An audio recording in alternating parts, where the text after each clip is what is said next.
Welcome to Cody in the Cinema. Today I'm discussing the 1930s films from a series called 100 Years of Favorite Films, and I'll select one favorite from each year. Previous to this, I did a 1920s series that you should definitely check out, and I wanted to start with a film that blew me away at the time. It was on Netflix. You had to get it through the DVD mail-in system, and gosh, do I regret not doing more of that. I remember I would always watch the same few films over and over again instead of doing this. But I did this once, and I remember where I was sitting. I remember that it was a small TV, the kind of old couch, from maybe the 60s or 70s that I was on. But this film from 1930 is called The Blue Angel, a Joseph von Sternberg, one of his many powerful films. And what a pairing here with Emil Jannings and Marlene Dietrich, who were just fantastic together, good compliments to each other. And if you aren't unfamiliar with this film, there's this professor played by Jennings, Professor Rath, who is trying to guide some students back to I guess the traditional right way of doing things, however you want to look at it. And he meets this performer, we'll say, played by Dietrich, and he is completely enticed by her, entranced by her, and just this mysterious power she has over him. One of the great enigmatic performances from Dietrich, and it just destroys him.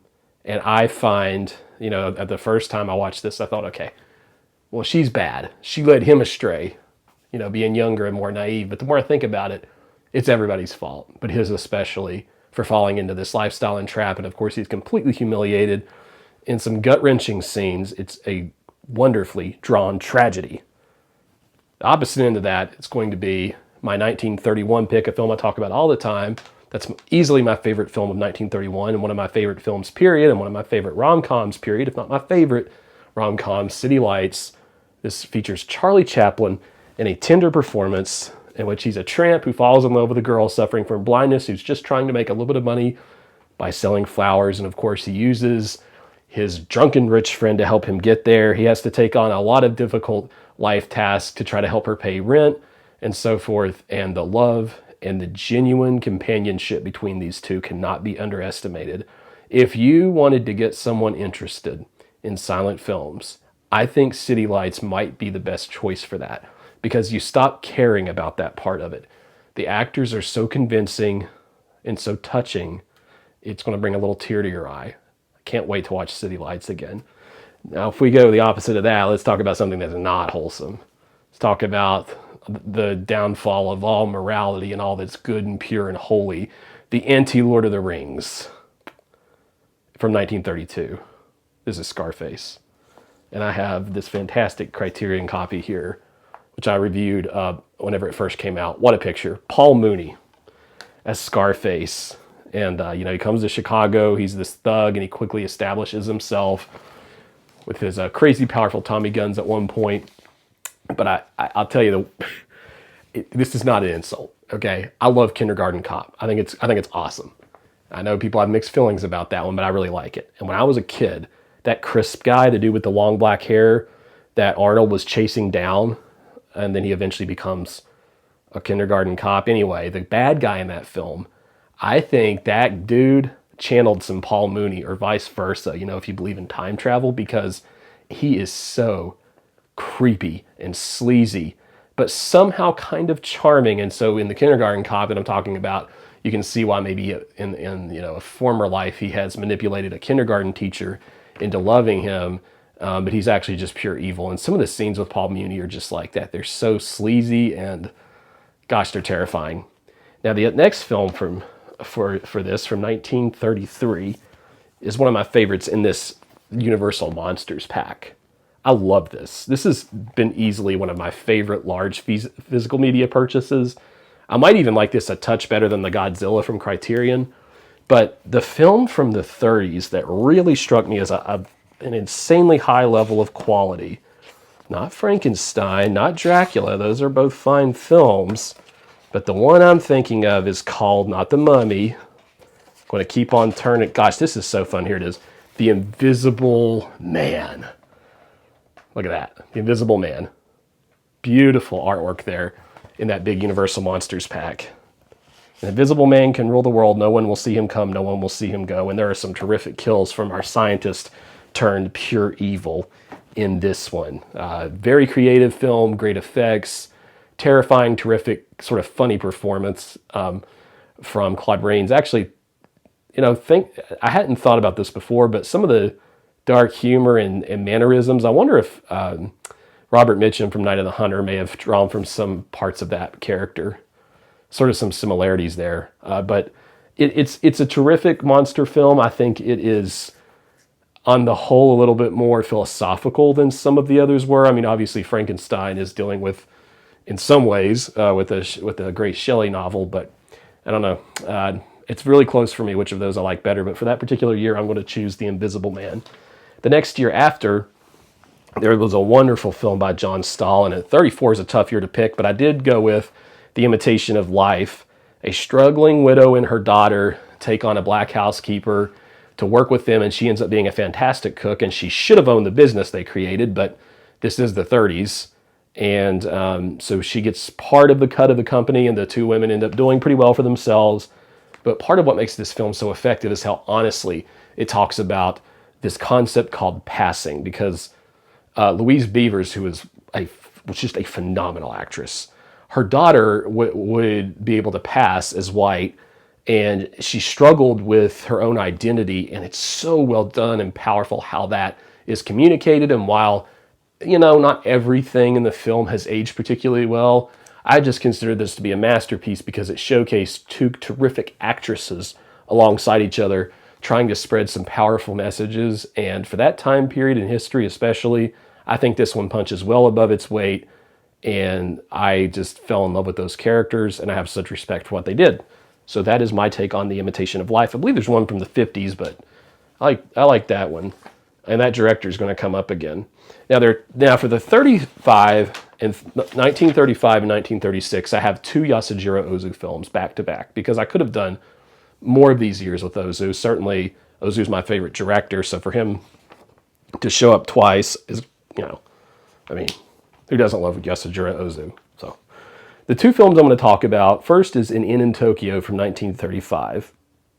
And this film, has a really strong opening because there's this unemployed Japanese man, and he's walking around with his sons in this industrial wasteland. Think Red Desert, that film. It has some of those vibes, but it's so sad watching him try to get work, and then he befriends a woman and her daughter, and they're going through something similar. It becomes one of those powerful family dramas that brings in that economic element that Ozu was so good at. And gosh, did I love that. I watched that in an airport on the way back from Colorado. Usually don't take airplanes these days. I usually drive in my van, but stuck a pleasant memory to sort of a difficult situation because we had this awful rental car, and it was just this whole debacle with this rental car. But I remember watching this film and thinking, thankful for what you have, folks, always, okay? Terrific film. Followed by one I like even better called The Only Son from 1936. In this one, this woman, she's working in a factory, and she decides she's going to support her son after some hesitation to go to college, and some of the film is about that, as well as them sort of reconnecting as adults. This comes up in other Ozu films where there's a separation between child and adult. I just watched one like that I won't spoil, but definitely a great one there. I believe it's in the Criterion Collection. And there are so many of these films, like the one I'm about to mention, that deal with this struggle and this stress between parent and adult, and how will we pay for things and how will we live our lives. And very few people understood family dynamics as well as Yasujiro Ozu, so much so that he made a film called Tokyo Story, which was heavily inspired by Make Way for Tomorrow, which is my 1937 pick. Very simple premise here. This old man and this old woman, they're getting old. They can't pay for this house anymore, so they end up kind of splitting up for a while they live with different children because the kids don't have enough room for both of them necessarily at the same time. And we see the older parents sort of interfere with some of their day-to-day activities because they just don't quite fit in for a number of reasons. It's a heartbreaking, tender film that has one of the great endings in cinema history and has a really good date. If you want to learn something about how to treat your partner, you should watch those two on their date. You could always take hints. They're just terrific together, and it is such a powerful, moving experience. Make Way for Tomorrow. I've only seen it once, but it was very easily my favorite from that year. Now, from 1938, I have another Sergei Eisenstein. I talked about him in the last video, from the 20s. This is a film that's quite uneven, I will warn you, and it's, you know, the acting isn't the best, but the cinematography and the pageantry of the thing is absolutely beautiful. This is called Alexander Nevsky, which does have a Criterion DVD associated with it, but basically, Alexander Nevsky has to rally his people to resist the Germans' formidable force. Of course, this film was inspirational to many who were suffering because of Nazi Germany and the rise of that. That's my understanding. Someone can correct me if I'm not properly understanding the film, but I do believe that that influenced people's perception of it. The best part of this film is, well, there are two parts really. There's the torture that the Germans inflict upon people. That's like terrifying, black and white, scary nightmare fuel. But there is a battle on the Battle of Ice that is one of the most convincing moments in cinematic history I've ever seen of a battle, despite its age and the fact that you can see that it's kind of old. Doesn't really matter. The scale, the grandeur of the thing is quite impressive to behold. And I just love how Sergei Eisenstein understood how to frame and compose a shot. Gosh, what a pretty movie. The individual actors and Nevsky himself aren't always the best, but, you know, this is more about how we rallied together, not an individual focus. And finally, my favorite film of 1939, and I know 1939, I'm probably supposed to say like Wizard of Oz or something, and I did watch The Wizard of Oz so many times on repeat as a kid. It's probably part of why I ended up becoming such a movie nerd, but as an adult and since I was in my 20s, my favorite film, to be honest, has just continued to be Stagecoach, John Ford's breakthrough film for the Western genre with John Wayne and a group of people on a stagecoach need to get from A to B. They have to deal with issues along the way.